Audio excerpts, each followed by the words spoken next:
Nah, my daughter's wedding was supposed to be the happiest weekend of my life. Instead, I spent it sitting in a hospital waiting room, staring at a vending machine that kept rejecting my dollar bills, praying that my son-in-law would survive the surgery. It was a Friday evening in late October. The rehearsal dinner had already started at the venue downtown. I could picture the candles, the white tablecloths, my daughter in that blue dress she'd bought special for the occasion. And I was here, under fluorescent lights that hummed too loud, next to a man I didn't know, watching doctors walk past in a way that told me nothing. My name is Arthur Whitfield. I'm 64 years old. I spent 31 years as a building inspector for the city of Cincinnati, which means I spent 3 decades looking at things very carefully, looking for what's wrong, looking for what's hidden. I'm good at that. Or I thought I was. I wasn't good enough to see what was right in front of me, not until a woman in the next bed told me the truth. It started with a phone call. My daughter, Penny, called me Thursday afternoon, voice tight, trying to stay calm. She said Connor had been in an accident on I-71. His car drifted into the guardrail. He was conscious when the paramedics got there, but something was wrong with his head, and they wanted to monitor him. She needed me at the hospital. The wedding was in 2 days. I dropped everything. I'd been out back raking leaves. My wife, Helen, used to love when I kept up the yard, even after she passed. And I just left the rake sitting in the grass and drove to Mercy General. Connor was my son-in-law of 2 years. Well, almost 2 years. He and Penny had married young and fast, the kind of wedding where you smile through the whole thing because your daughter is glowing, and you push down the small voice that says you don't really know this man. He was 38, sold insurance, drove a truck that cost more than my first house. I liked him fine.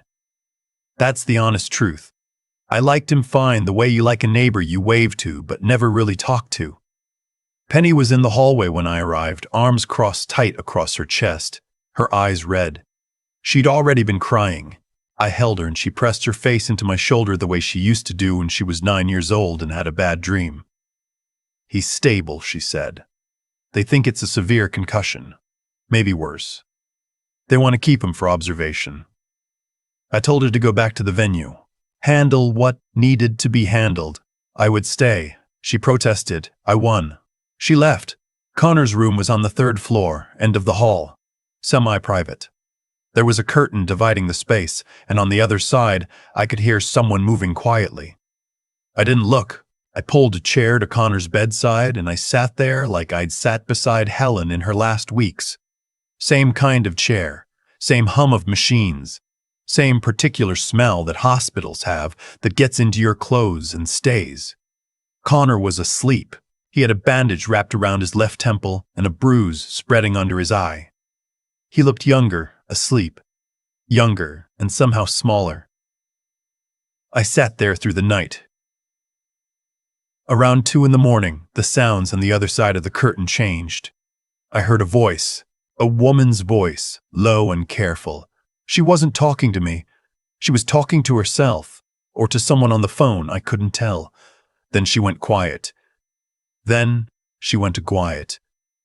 Then, after a long pause, she spoke clearly. "Don't trust the young man," she said. I looked up from the book I wasn't really reading. She said it again. "Don't trust him. I'm telling you now." I stood up slowly, walked to the curtain, pulled it back just enough to see. An elderly woman was lying in the bed.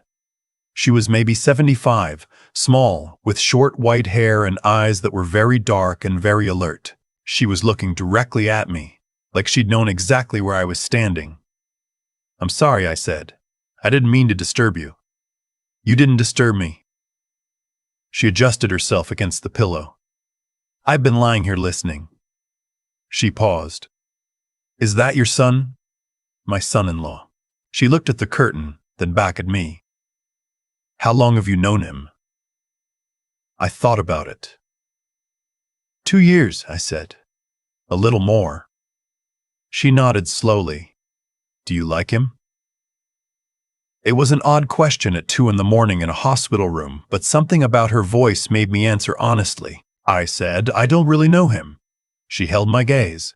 That's what I thought, she said, and then she turned toward the window and didn't say anything else. A nurse came in a few minutes later, adjusted something on the woman's IV. I went back to my side of the curtain. I sat there for a long time listening to the machine's beep and trying to figure out what she'd meant and telling myself it was nothing. She was elderly, in a hospital, probably on medication. People say things, but her eyes had been completely clear.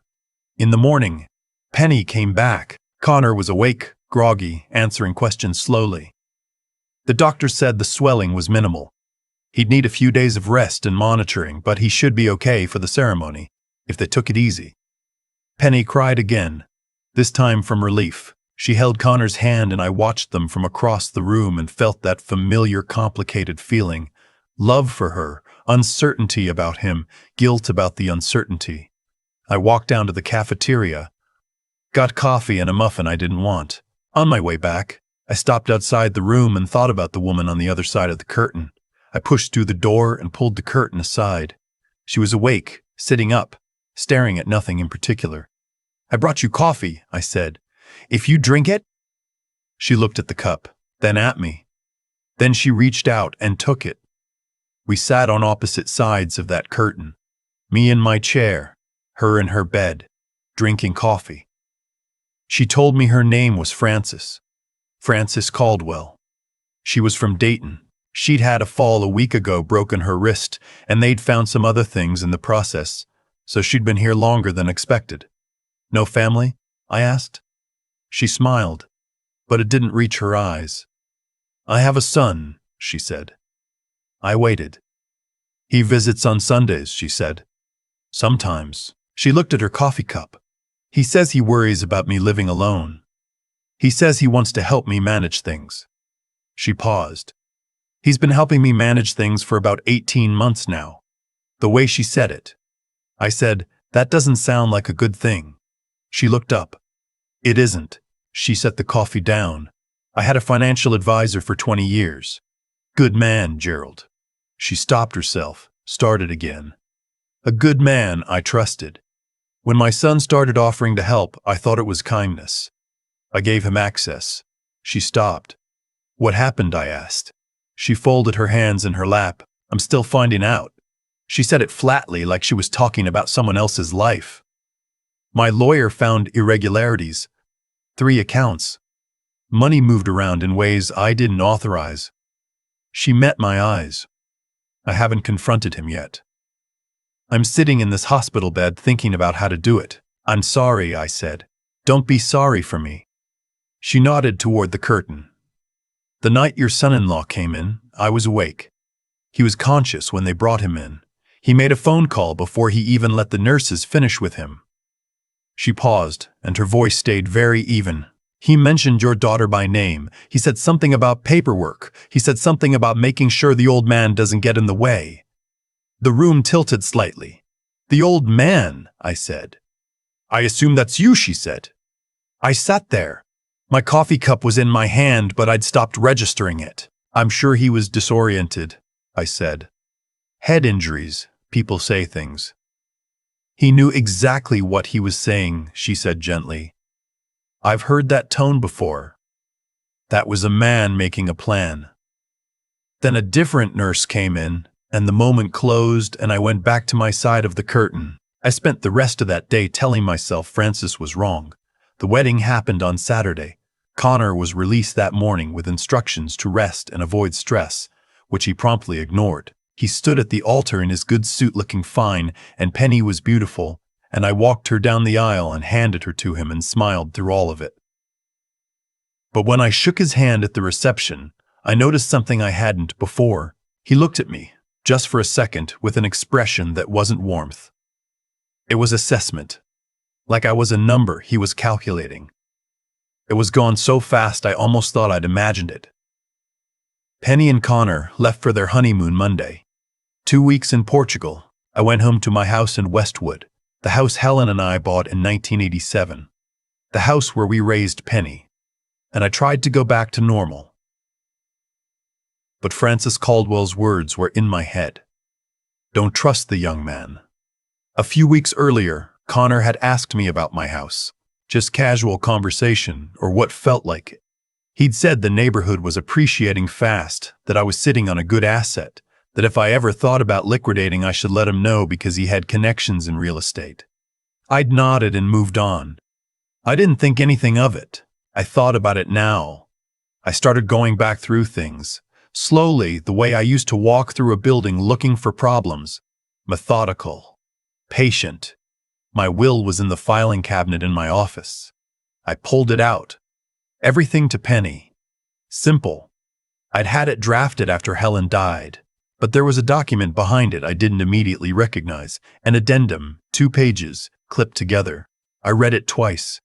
It was a document transferring power of attorney to Connor in the event of my incapacitation. I had not signed this. My signature was on the bottom of the 2nd page, my name, my handwriting, my signature. But I had not signed it. I sat at my desk for a long time. Then I called my attorney. His name is Owen Bradshaw.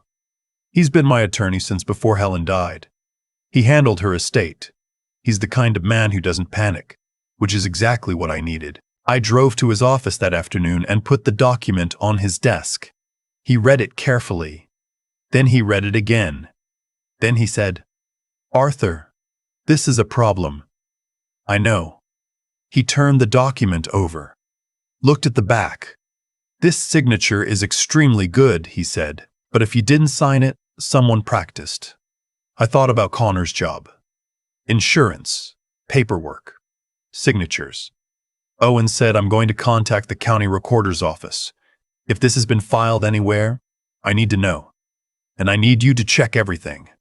Bank accounts, investment accounts. Go back 12 months. I spent that evening going through 18 months of statements. What I found took until almost midnight to fully understand. There were 4 wire transfers I didn't remember authorizing. Small amounts at first. 2,000, 3,000, and then one for 14,000. The smallest ones I might have missed. Might have assumed I'd forgotten. The 14,000 was harder to explain away. All of them went to the same account. I traced it as far as I could. A business account under the name Lakeview Property Solutions, LLC. I didn't know what that was, but Owen found out. Lakeview Property Solutions, LLC was registered 8 months ago in Delaware. The registered agent was a woman named Sandra Beaumont. Connor's mother. Penny was still in Portugal. I didn't call her. I stood in my kitchen at midnight with that information, and I made a decision I wasn't sure was right. I would not ruin her honeymoon. I would have answers before I said a word. I called Owen the next morning. He had a name for me, an investigator he'd worked with before. Solid, discreet. Her name was Joanne. Joanne was in her late 40s, wore reading glasses on a chain around her neck, and had the demeanor of someone who had heard everything and was still paying attention. We met at a diner near her office. She listened to everything I said without writing anything down, and then she said, "Okay, give me 10 days. It took 8. She found that Connor had been in financial trouble for almost 3 years. A business venture he'd started before he met Penny, something in commercial real estate, a development deal that went sideways, had left him with over $90,000 in debt to 2 private lenders, not banks, the kind of lenders who don't use collection agencies. She found that Lakeview Property Solutions had received not just the transfers from my accounts, but 2 other deposits she was still tracing. She found that Connor had applied for a home equity line of credit against my Westwood house, using documentation she suspected was forged. The application was still processing, and she found the emails. They were between Connor and his mother, Sandra. Joanne had pulled them from a data breach Connor hadn't known about, a third-party service he'd used. The emails went back 14 months. I read them at Joanne's office, sitting across from her while she washed my face. In one email, Connor referred to me as the old inspector. He wrote that I was meticulous but trusting, which made me easier to work with. He wrote that Penny was the key, that she was the access point. He wrote that once the equity line went through, they'd have enough to cover the debt and start over, and I would never know until it was too late. Penny was the access point. My daughter, his wife. I put the papers down and I stared at the wall for a while. When I could speak again, I said, "Does he know you're looking?" "No," Joanne said. "Good, I want to keep it that way."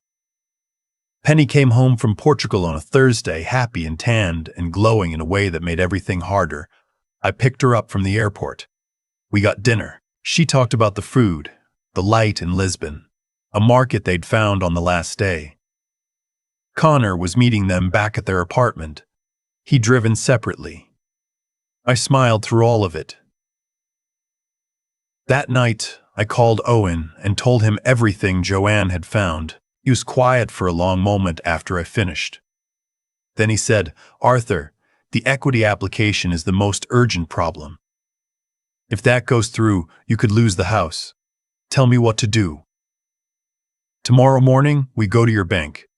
We freeze any action on your accounts and we flag the property. I'm going to contact the mortgage company tonight. And Connor?" Owen was quiet again. "Not yet. We need everything in place first." I didn't sleep that night. I lay in my bed in the house Helen and I had bought together, and I thought about the morning I'd walked Penny down the aisle, the way she'd squeezed my arm at the top of the aisle, the way she'd looked up at me and said, "I love you, Dad," before I handed her to the man I now knew had spent 14 months calculating how to take everything I had. The next morning, Owen and I went to First Federal. We met with the branch manager, a careful woman named Louise who had known me for years. When we explained what we'd found, her expression shifted into something professional and grave. She pulled up the equity application. It had been submitted 11 days ago. It was in the final processing stage. She stopped it that morning. There were two other things she found that Owen and I hadn't known about. A beneficiary change request on my life insurance policy, submitted 6 weeks ago. The primary beneficiary had been changed from Penny to Connor directly, and a second signatory had been added to my primary checking account. The signature on both requests matched mine. I had made neither request. Louise printed everything. Owen put it in a folder. Outside the bank, standing on the sidewalk in the November cold, Owen said, "Arthur, we need to go to the police." "I know." He looked at me. "Are you ready to tell Penny?" I wasn't, but I nodded anyway. Detective Alicia Marsh was a financial crimes investigator with the Cincinnati PD. She was thorough and unhurried, and she didn't seem surprised by anything we told her, which was both reassuring and quietly terrible. She said the forged signatures alone constituted multiple felony counts. The equity application pushed it into mortgage fraud. She said she'd want Joanne's documentation and Owen's records. She said to give her a week before doing anything that might tip off Connor. I gave her a week. During that week, Connor called me twice. Warm, easy calls. He asked how I was feeling. He mentioned he'd love to get together soon, maybe go over some financial planning ideas he'd been thinking about. He said he wanted to make sure I had everything structured well for the future. I said that sounded great. I said, "Let's set something up." After the second call, I sat in my kitchen and held the phone for a while. I thought about Frances Caldwell. She was probably still in Dayton, dealing with her own version of this. I hoped she was okay. I hoped her lawyer was as good as mine. On the 8th day, Detective Marsh called. She said they had enough to move. She asked me one question first. Did I want to tell my daughter before or after the arrest? I said before. I called Penny that evening and asked her to come over. Alone. She arrived in jeans and a sweater, her hair up, carrying a container of leftover soup she'd made because I'd mentioned I hadn't been eating well. She set it on my counter and started to say something about reheating it. And I said, "Penny, I need to sit down with you." She turned around and looked at my face, and her expression changed. We sat at the kitchen table, the same table where she'd done homework as a kid, where Helen used to make Sunday breakfast. I told her everything. I started at the beginning. Frances Caldwell's warning, the power of attorney I hadn't signed, the transfers to Lakeview Solutions, Joanne's investigation, the emails, the equity application, the insurance beneficiary change. I told her all of it, and I watched her face go through things I don't have good words for. When I finished, she was very still. Then she said, quietly, "The access point." "That's what he called you," I said. "I'm sorry." She put her hands flat on the table. She didn't cry. She went somewhere else for a moment, somewhere behind her eyes, and then she came back. "How long?" she said.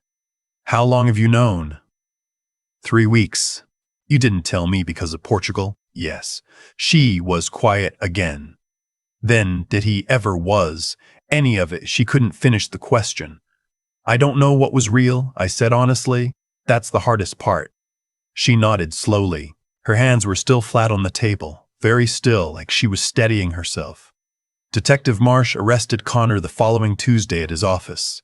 Owen had arranged for me to be informed the moment it happened. I was sitting in my living room when my phone buzzed.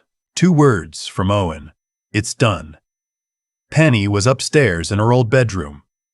She'd moved back in 3 days earlier, quietly, with 2 suitcases, and we hadn't talked much about what that meant.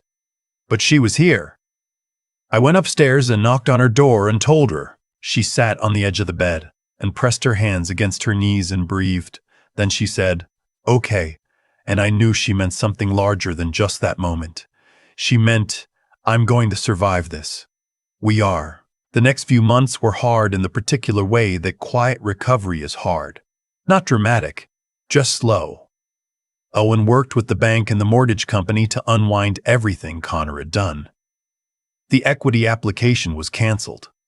The insurance beneficiary was corrected. The power of attorney document was voided. The transfers to Lakeview Solutions were harder to recover. We got most of it back through civil action, not all. Penny filed for divorce and moved through it with a kind of deliberate calm that sometimes broke my heart more than tears would have. She threw herself into work. She called me every morning. She started running, something she'd never done before, and I'd see her out the window in the early gray light, running down the block, running back, running again. Sandra Beaumont, Connor's mother, was charged as a co-conspirator. She took a plea deal. Connor went to trial. I testified. I sat in the witness box and answered questions about documents I hadn't signed, transfers I hadn't authorized, a man I hadn't really known. Connor sat at the defense table and didn't look at me. Not once, except at the very end, when the jury read the verdict. Guilty on 6 counts. The judge sentenced him to 11 years. He'll be 49 when he gets out. I sat in that courtroom and felt almost nothing. Not relief, not satisfaction, just a kind of completion, like closing a door. Afterward, Penny and I drove home together. She didn't talk much. Neither did I. When we pulled into the driveway, she sat for a moment with her hand on the door handle. She said, "Dad?" I said, "Yeah." She said, "I keep thinking about that woman in the hospital. Frances. You think she's okay?" "I think about her too," I said. "We should find her." I nodded. It took some doing, but I found her. Frances Caldwell was in a small house on the east side of Dayton, and she answered the door herself, moving carefully, her wrist still slightly favored. When she saw me, she looked unsurprised, the way some people do when they've been expecting something for a while without knowing it. "I brought you something," I said. And I handed her a small box from the bakery near my house, the kind Helen used to buy, because I hadn't known what else to bring. She invited me in. We sat in her living room, and I told her what had happened. She listened the way she had in the hospital, completely, quietly, with those dark, alert eyes. When I finished, she said, "Your daughter. Is she all right?" "She will be," I said. Frances nodded. "Good." She looked at her hands. "My own situation is—" She paused. "My son admitted to some of it. There's a civil case. I don't know yet what I'll recover." She said it matter-of-factly, without self-pity. I said, "I'm sorry you're going through it." She looked at me. "I said something to you in that hospital room and you actually listened. Not fast enough." She shook her head. "You listened. Not fast enough." She shook her head. "You listened. Most people don't." She picked up the bakery box, looked at it. "That's not a small thing." We sat there for a while. She told me about her late husband, a man named Paul who'd been an engineer. She told me about what she'd been like before all this. A woman who gardened and taught Sunday school and trusted her family completely. She said she wasn't sure who she was now, but she was working on it. I said, I know that feeling. On the drive back to Cincinnati, I thought about what it means to trust someone. I trusted Connor because Penny loved him, and I trusted Penny's judgment because she was mine. That chain felt simple and logical, and it had been wrong, but I'd also trusted Frances, a woman I met in a hospital room at 2 a.m, a stranger with no reason to help me. I trusted her, and she'd been right. I'm not a man who talks about things like wisdom or lessons learned. Helen used to tease me about that. She'd say, Arthur, you have feelings. You just file them in the wrong cabinet. Maybe she was right, but I'll say this. The people who warn you don't always look like the people you think will warn you. They're not always family. They're not always the ones who love you. Sometimes they're the person in the next bed, the stranger who overheard something, the woman who went through it first and decided to speak anyway. Listen to them, and watch the ones who never let you see their hands. Penny is doing better now. She got a promotion at work last spring. She calls me every morning, sometimes twice. On Sundays we have dinner, her choice of restaurant, my treat. Last month, she laughed, really laughed, the way she used to at something on television. And I watched her without her knowing, and I thought, okay. She asked me once if I felt guilty for not seeing it sooner. I said yes, honestly. She said, Dad, you saw it when it mattered, and you didn't run from it. I'm 64 years old. I spent 3 decades looking at buildings for what was wrong, what was hidden, what was about to give way, and I missed it in my own house, in my own family, right in front of my own eyes. But I caught it, and I'm still here. If someone in your life has been raising questions you don't want to sit with, don't wait. Check the accounts. Pull the documents. Call the lawyer. The answers won't be easier in 6 months. They'll just cost more. And if a stranger ever tells you something that feels true in your gut, even if your heart is fighting it, listen. That's all. That's the whole thing. I'm still here. And some days, that's enough. I've been thinking a lot lately about what it actually costs to ignore what you already know. Not the dramatic moments, not the courtroom, not the arrest, not that night I sat at my desk staring at a document with my own signature that I hadn't signed. Those moments were hard, but they were clear. What I keep coming back to is the quieter thing. The way I'd looked at Connor across that reception hall and seen something cold in his eyes for just a second, and then told myself I was imagining it. The way I'd nodded along when he started asking about my house, about my assets, about whether I thought about restructuring things. The way I filed it all in the wrong cabinet, the way Helen used to say I did. I think most people who get taken advantage of by someone they trusted, they already knew. Not the details, not the specific amounts or the forged signatures of the LLC registered in Delaware, but they knew something. There was a moment, maybe more than one, where the feeling was there and they chose to look away from it. I chose to look away. For months. What changed things wasn't some sudden burst of courage.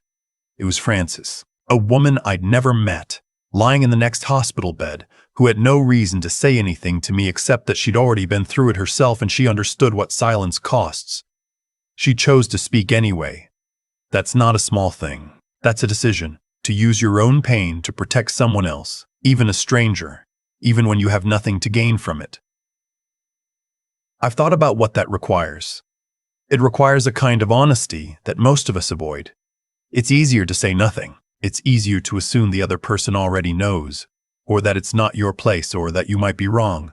Frances wasn't certain, but she spoke because the cost of staying quiet was higher than the cost of being wrong. I want to be that kind of person. I'm not sure I am yet, but I'm working on it. Here's what I know about what happened. Connor made choices. Deliberate, calculated choices over a long period of time that he knew were wrong. Nobody pushed him into debt. Nobody forced him to forge my name. He decided that my life's work, the house Helen and I bought together, the retirement I'd spent 3 decades building, was his to take because he needed it more than I did. That's not desperation. That's a failure of character, and it had consequences. 11 years of them, And I made choices too. I chose to like Connor enough without knowing him. I chose not to ask the harder questions when Penny first brought him home. I chose comfort over clarity, and I almost paid everything for it. What I've learned, and I say this as a man who is 64 years old and still learning things he should have known at 40, is that love and scrutiny are not opposites. Loving your daughter doesn't mean trusting whoever she loves without question. Wanting to believe the best about people is a good quality. Refusing to look at evidence is not. Penny is doing better now. She's stronger than she knows. And watching her rebuild, watching her run at 6 in the morning when she thinks nobody's looking. That's where I find something that isn't quite peace yet, but is pointed in the right direction. If you're sitting somewhere right now with a feeling you've been filing away, stop. Open the cabinet. Look at what's in there. The truth doesn't get easier to find the longer you wait. It just gets more expensive.